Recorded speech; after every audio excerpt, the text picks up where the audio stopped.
Magandang araw po sa inyong lahat, Sir Gavin. May bagong ipinagmalaki. Ma'am Elma, may ipinaalam ngayon. Alamin po natin lahat dyan dito sa ating video. Bali ito pong si Sir Gavin ay gumawa na naman po ng panibagong prank na kung saan ay yung vodka po ay ginawa niyang kape. Kaya naman po hindi po mawari sa mga hitsura ng mga na-prank itong kapeng ito. At talagang makikita niyo naman po si Sir Chip Allen na talagang hindi po kinaya itong vodka na tinatawag ni Sir Gavin.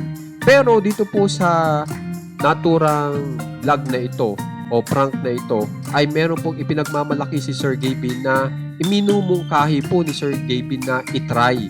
At ito po yun kung saan ay sinasabi niya na masarap po yung tinapay na may palaman na leche flan. At nung ipasubok nga po doon sa mga pinarank niya ay talagang nagustuhan nga po itong tinapay na may leche flan.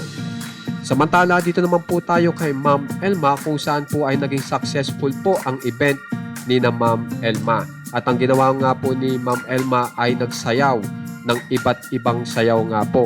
At ang maganda nga po dito ay nakasama niya pa si Bridget Stones na mula po sa members ng Camp Kapinpin. Pero meron pong kapansin-pansin po dito sa ipinost ni Ma'am Elma na kung saan ay meron po siyang ipinaalam. So basahin po muna natin. So ang sinasabi po dito ay friendship has taught me that not everyone who laughs with you, spends time with you, or knows the most personal parts of your life is truly your friend.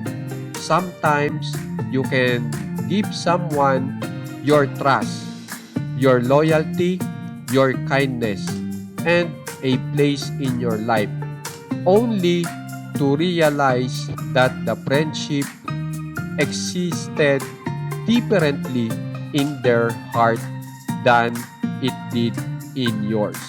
So halatang-halatang parang may pinariringgan po ngayon si Ma'am Elma dito sa kanyang ipinost na mensaheng ito. At meron pang dagdag, ito pa po. So basahin na rin po natin. So nagustuhan niya rin po itong post na ito. Kaya nirepost niya po. Ang pagkakasabi po dito ay just a reminder, friend. If I treat you like a close friend, it means I saw you as a person who I can trust too. Sobrang mapili ako sa kaibigan. Pero once na napil kong di ka totoo sa akin, then I can play with you. So sino kaya po yung kaibigan na yan na pinariringgan ni Ma'am Elma?